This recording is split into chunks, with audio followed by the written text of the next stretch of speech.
ये परमात्मा का नाम की ध्वनि और फिर उसके बाद रूपांतरण होते होते आज हम और आप सब जिस सृष्टि को देख रहे हैं उसका विस्तार हो रहा है, हुआ है। असंख्य बार इस प्रकार से सृष्टियाँ बन चुकी हैं, बन रही हैं, बनती रहती हैं। अनेकों बार प्रलय होती है, महाप्रलय होती है। अभी आप सबने सुना होगा कि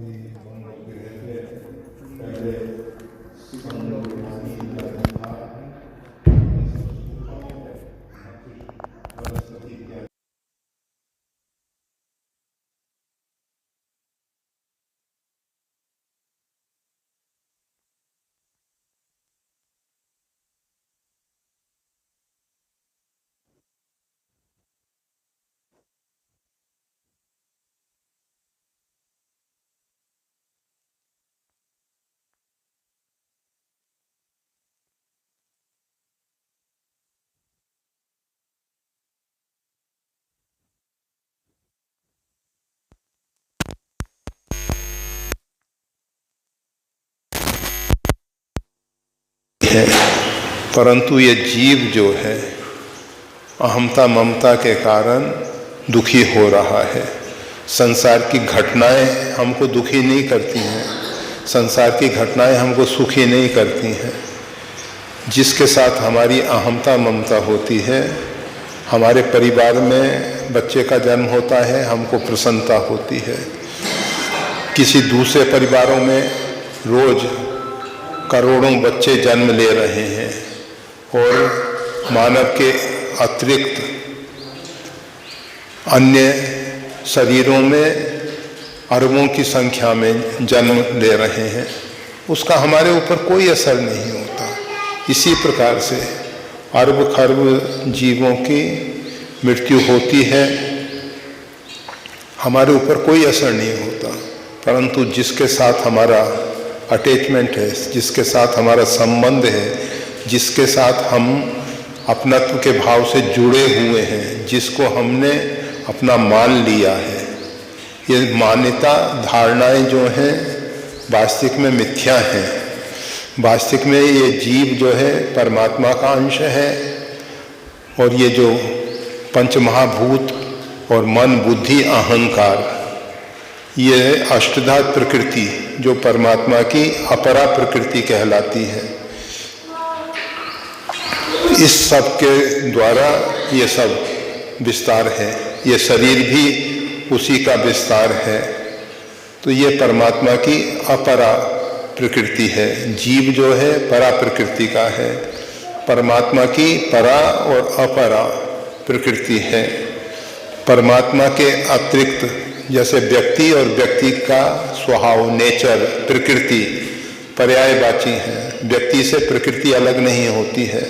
इसी प्रकार से ये जीव जो है परमात्मा से भिन्न नहीं है, परमात्मा से अलग नहीं है, परमात्मा की प्रकृति है। समुद्र में असंख्य तरंगें पैदा होती हैं, तरंगें समुद्र से अलग नहीं है, भिन्न नहीं है, परंतु तरंग अपने आप को स्वतंत्र मान ले कि हमारा स्वतंत्र अस्तित्व है, यह उसकी धारणा मान्यता मिथ्या है।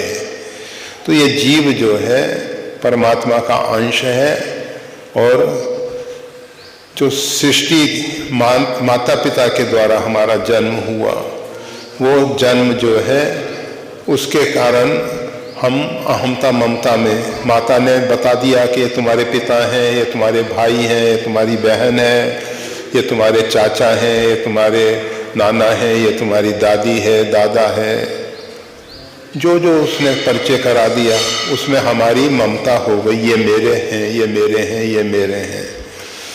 इसी प्रकार से उस बच्चे को पाठ पढ़ा दिया कि तुम मेरे बच्चे हो, हम मानने लगे कि हमारी ये माँ है, हम इनके बच्चे हैं, आदि आदि ऊपर से लादा हुआ ज्ञान। ये जीव जो है वास्तविक में माता श्री जानकी देवी, पिता देवो श्री रामचंद्र, बांधवा श्री राम भक्तश्च, स्वदेशो भुवनम त्रयम। हमारी माता आदिशक्ति भगवती जगदम्बा जनक सुता जग जननी जानकी, अतिशय प्रिय करुणा निधान की, ताके जुगपद कमल मनावूं, जास कृपा निर्मल मति पाऊं। तो जो आदि शक्ति है, भगवती है, जगदम्बा है, वो हमारी माँ है। और पिता भगवान परिपूर्णतम ब्रह्म, यशांशो जातो ब्रह्मा विष्णु महेश्वरा, जिनके अंश से असंख्य ब्रह्मा विष्णु महेश जायमान होते हैं। ब्रह्मा सृष्टि का सृजन करते हैं, विष्णु पालन करते हैं, रुद्र संहार करते हैं। इस प्रकार से ये सृष्टि में सृजन पालन परावर्तन चलता रहता है। उसके अधिष्ठाता देव जिस परमात्मा से असंख्य ब्रह्मा विष्णु महेश जानते हैं, स राम वही परिपूर्णतम ब्रह्म भगवान श्री राम हैं। स दासरथी बभूव, वही दशरथ जी के यहाँ प्रकट हुए, पुत्र रूप में आए। तो ये सब भगवान श्री राम तो अनादि हैं, आदि अंत को जास न पावा, मति अनुमान निगम असगावा। उनका न तो किसी ने आदि पाया है न अंत पाया है। तो वो जो परमात्मा है उनके हम अंश हैं। ममे बांशो जीव लोके जीव भूता सनातन, ईश्वर अंश जीव अविनाशी, चेतन अमल सह सुख राशि। ये जीव जो है परमात्मा जैसा सच्चित आनंदमय था, परंतु अहमता और ममता के कारण, ये अपने स्वरूप को भूलने के कारण, भ्रांत धारणाओं के कारण, भ्रांत मान्यताओं के कारण दुखी हो रहा है। हमारे जीवन में जो भी दुख क्लेश कष्ट आते हैं, जो भी प्रतिकूल परिस्थितियां बनती हैं, उनका मूल कारण है भ्रम, मोह। मोह सकल व्याधिन कर मूला, तिलते पुनि उपजई बहुसूला। ये जो मोह है, इसके कारण ही हमारे को नाना प्रकार की समस्याओं का सामना करना पड़ रहा है। जब तक ये मोह की निवृत्ति नहीं होती, हम ये नहीं कहते कि माता पिता को नहीं मानना है। मातृदेवो भव, पितृदेवो भव, आचार्य देवो भव, आतिथ्य देवो भव, परस्पर देवो भव, आत्मदेवो भव। ये सोपान है। एक सोपान, दूसरा सोपान, जितने संबंध हैं वो इसलिए हैं कि हम अपने आराध्य, अपने प्रियतम, अपने स्वामी परमात्मा तक पहुंच सकें, परमात्मा को अपने अंदर देख सकें। परमात्मा हमारे अंदर छिपे हुए हैं, अव्यक्त रूप में हैं, उनको व्यक्त करना है। तो मंत्र दीक्षा के माध्यम से, नाद सृष्टि के माध्यम से हमारा दूसरा जन्म होता है।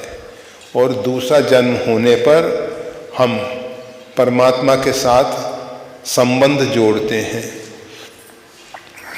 उस परमात्मा के साथ जब हमारा संबंध होता है तो संसार के व्यवहार वैसे ही चलते रहते हैं जिस प्रकार से एक परिणीता महिला जो है, जब उसका विवाह हो जाता है, संबंध हो जाता है, तो जिस घर में जाती है उसके गोत्र को अपना गोत्र मान लेती है। अपने पति के संबंध से पति के सास, पति के माता को सास के रूप में, पति के पिता को ससुर के रूप में, पति के भाई को देवर के रूप में, आदि आदि जितने भी पति के नाते, इसी प्रकार से संसार में रहकर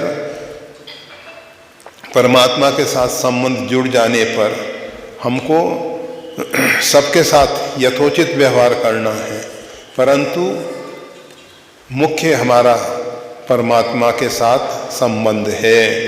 और परमात्मा ने जो कुछ भी हमको दिया है उसका हमको सदुपयोग करना है, क्योंकि परमात्मा प्रदत्त, ये शरीर भी परमात्मा प्रदत्त है, परिवार जो है वो भी परमात्मा प्रदत्त है, और संपत्ति जो कुछ भी हमको प्राप्त हुआ है वो सब परमात्मा प्रदत्त है, परमात्मा ने दिया हुआ है। तो उसको हमको परमात्मा की सेवा में लगा देना है। परमात्मा की सेवा अर्थात जहाँ परमात्मा के जिस रूप को जिस प्रकार की आवश्यकता है उसके अनुसार उसको लगा देना है। तो मंत्र दीक्षा, मंत्र मन की रक्षा करने के लिए मंत्र है। हमारा जो मन है वो बंधन और मोक्ष दोनों का कारण है। इस मन के कारण ही हम बंधन में बंध जाते हैं। ये जो मोह आसक्ति है इससे हम बंधन में बंध रहे हैं। और मन अगर परमात्मा के साथ जुड़ जाता है, ऊंधो मन न भय 10-20 एक रहो सो गयो श्याम संग, जिस प्रकार से ब्रज बालिकाओं का, गोपिकाओं का मन भगवान श्री कृष्ण के साथ बंध गया। संसार के सब कर्म उन्होंने किए, ऐसा नहीं कि संसार छोड़ के वो विरक्त दीक्षा लेके और साध्वी बन गई हों, पर मुख्य हृदय से अपना सर्वस्व परमात्मा को स्वीकार कर लिया था। इसी प्रकार से मंत्र दीक्षा के माध्यम से परमात्मा को अपना सर्वस्व स्वीकार कर लिया जाता है। सेवक सेव्य भाव बिन भव न तरई उर्गार, हम परमात्मा के सेवक हैं और परमात्मा हमारे स्वामी हैं। हम परमात्मा की संतान हैं, परमात्मा हमारे माता पिता हैं। तमेव माता च पिता तमेव, तमेव बंधुश्च सखा तमेव, तमेव विद्या द्रव्यम तमेव सर्वम मम देव देव। तो हमारे सर्वस्व परमात्मा है। जितने संबंध हैं परमात्मा के साथ मुख्य संबंध है, उसके नाते अन्य। तो मंत्र दीक्षा जो है मन की रक्षा करने के लिए, मन से जो भ्रांत धारणाएं हैं इनसे बाहर निकलने के लिए, और भ्रांत धारणाओं के कारण जो आदि व्याधि दुख क्लेश कष्ट हो रहे हैं इनसे बाहर आने के लिए मंत्र दीक्षा है। कोई भी व्यक्ति बिना मंत्र दीक्षा लिए कोई भी कर्म करता है तो उसका फल मिलता है क्या? कर्म का फल तो मिलता है, परंतु होता क्या है? एक उदाहरण के लिए हम हमेशा कहा करते हैं, आप सबने श्रवण कुमार की बहुत कथा सुनी है। श्रवण कुमार अपने माता पिता को तीर्थ यात्रा के लिए ले जाते हैं कांवड़ में रख के, और एक दिन काशी पहुंचने से पूर्व की घटना है। महाराज दशरथ रात्रि में शब्द वेदी बाण का अभ्यास कर रहे थे, और श्रवण कुमार के माता पिता को प्यास लगी। श्रवण कुमार ने माता पिता के कांवड़ को एक स्थान पर रखा और जल लेने के लिए गए। जलाशय में जल भर रहे थे, उससे जो पानी से आवाज़ निकली, उस आवाज़ को सुन के महाराज दशरथ, उस समय राजकुमार थे, कम अवस्था थी उनकी, और उन्होंने वो शब्द सुना और सोचा कि शब्द वेदी बाण का प्रयोग करना चाहिए। मंत्र के द्वारा शब्द वेदी बाण का प्रयोग किया गया। जिधर से ध्वनि आई थी वहाँ बाण गया और श्रवण के वक्षस्थल में लगा और श्रवण गिर गए। फिर उन्होंने बाण से कौन आहत हुआ है देखने के लिए महाराज दशरथ वहाँ पहुँचे। उन्होंने देखा ये मैंने बहुत बड़ा अनर्थ कर दिया, एक ब्रह्मचारी को इस प्रकार से मैंने अपने बाण, उस ब्रह्मचारी को बचाने की बहुत कोशिश, परंतु बाण हृदय भेद चुका था, नहीं बचा सके। मरते समय श्रवण ने कहा, मेरे पिता माता प्यासे हैं, आप उनको जल दे दें। उन्होंने ले जाके जल देने की कोशिश की। उन्होंने कहा, तुम कौन हो? तुम हमारे पुत्र श्रवण नहीं लग रहे हो। महाराज दशरथ ने सब बात सत्य सत्य बता दी और कहा, मैं अपराधी हूँ, आप मेरे को मृत्यु दंड दें, आप जो भी उचित समझें। बेशक उन्होंने कहा कि हम तुमको मृत्युदंड नहीं देते, हम तुमको श्राप देते हैं। जिस प्रकार से हम पुत्र शोक में शरीर छोड़ रहे हैं, उसी प्रकार से तुम्हारा भी देहावसान होगा। और ऐसा श्राप देके वो शरीर छोड़ दिए। अब विचारणीय यह है, काम क्रोध मद लोभ सब नाथ नरक के पंथ, त्रिविधम नरकस्य द्वारमिदम। 3 नरक के द्वार कहे जाते हैं, काम क्रोध लोभ। क्रोध में भर के उन्होंने श्राप देकर शरीर का त्याग किया। क्या गति हुई होगी भगवान जाने।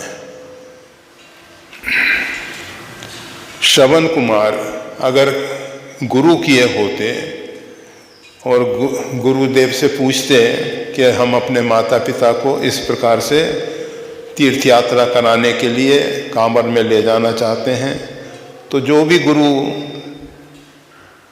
समझदार होते तो वो यही कहते कि इनको इधर उधर इतना घुमाने की जगह एक तीर्थ में ले जाके कहीं भी रखो, वहाँ नित्य प्रति ये सत्संग करें, भगवान का नाम जप करें और शुद्ध सात्विक भगवत प्रसाद पाएं, उससे ही इनकी सद्गति होगी। कोई तीर्थों से सद्गति नहीं होती है। जहाँ लग साधन वेद बखानी, सब कर फल हरि भक्ति भवानी।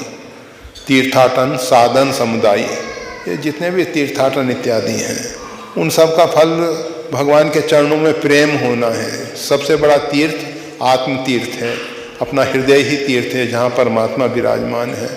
उसमें तो वो कहते कि भाई परमात्मा ने इनके कर्मानुसार इनको बाह्य चक्षु से रहित कर दिया है, ये अंतर चक्षु से परमात्मा का ध्यान करें। परमात्मा, अब हम हमेशा कहा करते हैं कि देखो रामभद्राचार्य जी हैं, बाहर के नेत्र उनके नहीं जैसे हैं, अंतर चक्षु उनको पूरी रामायण कंठस्थ, पूरी भागवत कंठस्थ, आशु कवि हैं, कितने ग्रंथ कंठस्थ हैं, कितनी भाषाओं में धारा प्रभा बोल सकते हैं। तो कोई भी गुरु होते तो उनको समझाते कि भाई देखो अब इनके नेत्र तो है नहीं, इनको तो इधर उधर भटकाने की कोई ज़रूरत नहीं है। एक स्थान पे रह के ये रामायण है, गीता है, भागवत है, ऐसे सदग्रंथों का श्रवण करें, उस पर मनन करें, निधिध्यासन करें, मंत्र जाप करें, भगवान का नाम जप करें। और अगर वो ऐसा करते तो अंतिम समय भगवान का नाम स्मरण करते हुए, अगर ऐसी घटना घटित होनी भी होती और इस प्रकार की घटना घटित होती भी, तो सोचते कि हमारे बच्चे का प्रारब्ध ऐसा ही रहा होगा और अमुक व्यक्ति जो भी इसमें निमित्त बना है ये दोषी नहीं है, ये तो केवल निमित्त बन गया है। और भगवान से प्रार्थना करते कि भगवान उनके बच्चे का कल्याण हो। उस प्रकार से उसके बच्चे के निमित्त जो कुछ भी नारायण बलि इत्यादि हो सकती है वो कराते, और भी जो भी हो सकता है वो सब करते। परंतु गुरु नहीं किए थे। तो इस प्रकार से गुरु करने से हमको नहीं मालूम है कि क्या होने वाला है, क्या नहीं होने वाला है।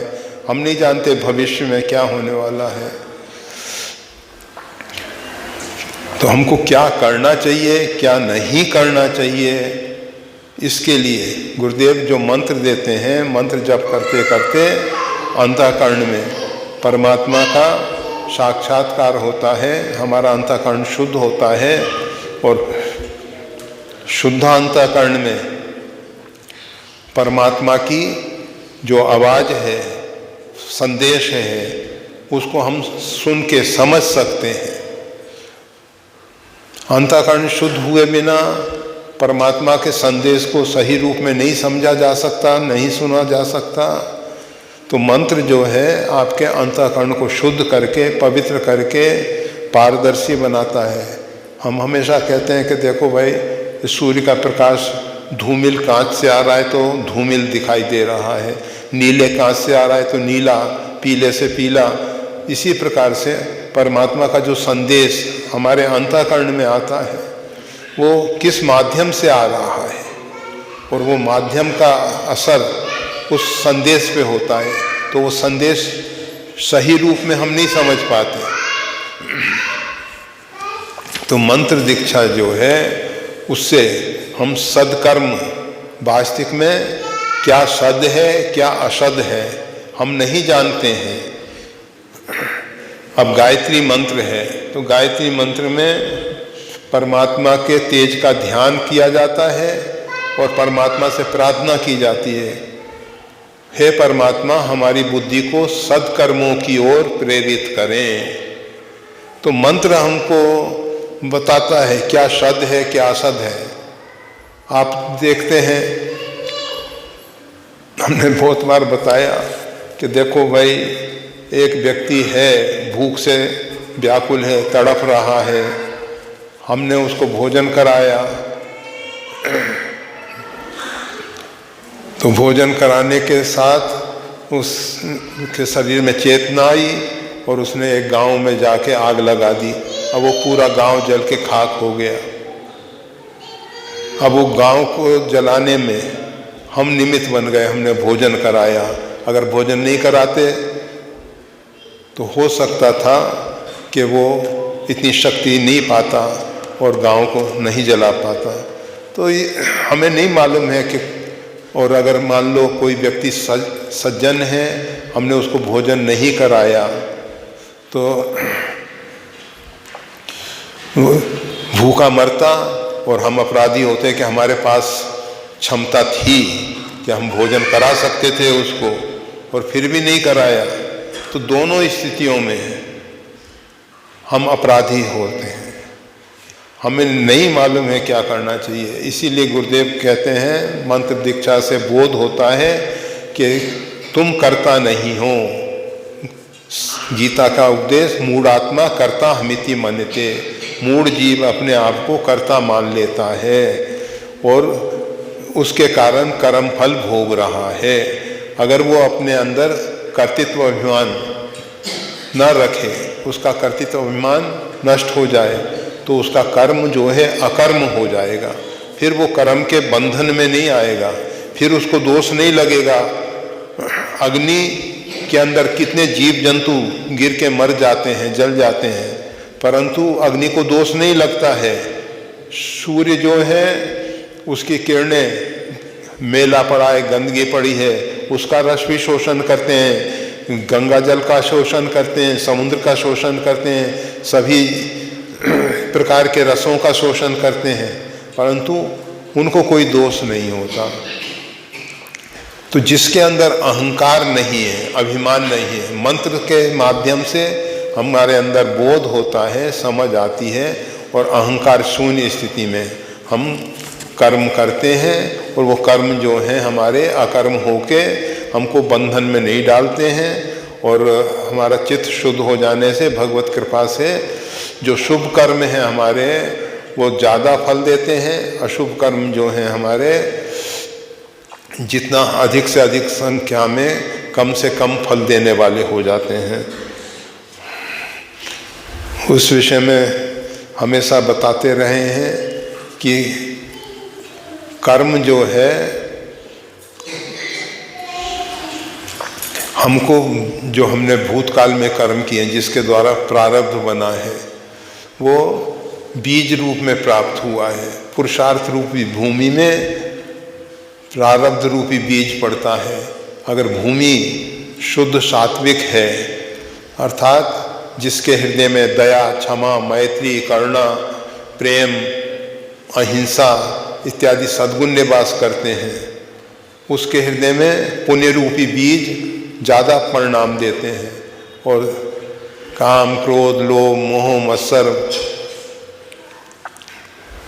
ये सब की भूमि में पड़े हुए पुण्य रूपी बीज खत्म हो जाते हैं और पाप रूपी बीज ज़्यादा फल देते हैं।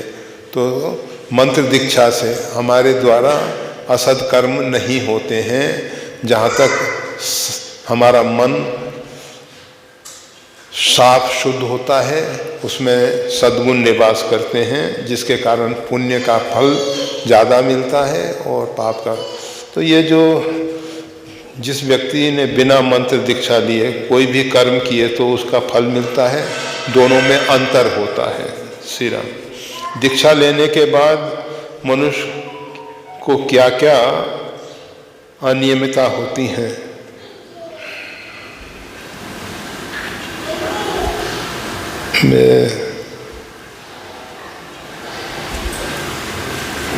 अति नियमितता, जो पता नहीं क्या शब्द लिखा गया है,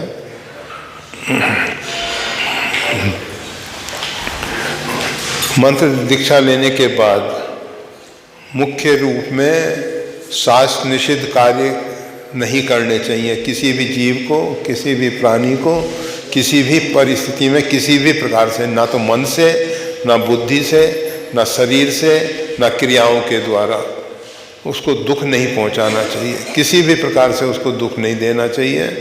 और जहाँ तक बन सके परमात्मा प्रदत्त जो भी हमको प्राप्त है उससे सबका हित, सर्वभूत हित रहता, प्राणी मात्र के हित में कार्य करते रहना चाहिए। जो व्यक्ति मंत्र जाप नहीं करते हैं उन्हें क्या फल होता है? ऐसा है कि अगर बीज खेत में बोया जाए, उससे फसल आए, फिर उस बीज को बोया जाए तो वो बढ़ते बढ़ते बहुत विस्तार पा लेगा। एक बीज जो है पूरे पृथ्वी पे फैल सकता है, और अगर उस बीज को ऐसे ही रख दिया जाए सड़ जाएगा, गल जाएगा, नष्ट हो जाएगा। तो मंत्र लेने के बाद अगर उसका जप इत्यादि नहीं किया जाता है तो वो निष्फल हो जाता है, फिर फल नहीं देता है। और मंत्र लेने के बाद नियमित रूप से जितनी उसके लिए विधि है उस विधि के अनुसार जप अनुष्ठान किया जाता है तो वो अनंत गुना फल देता है।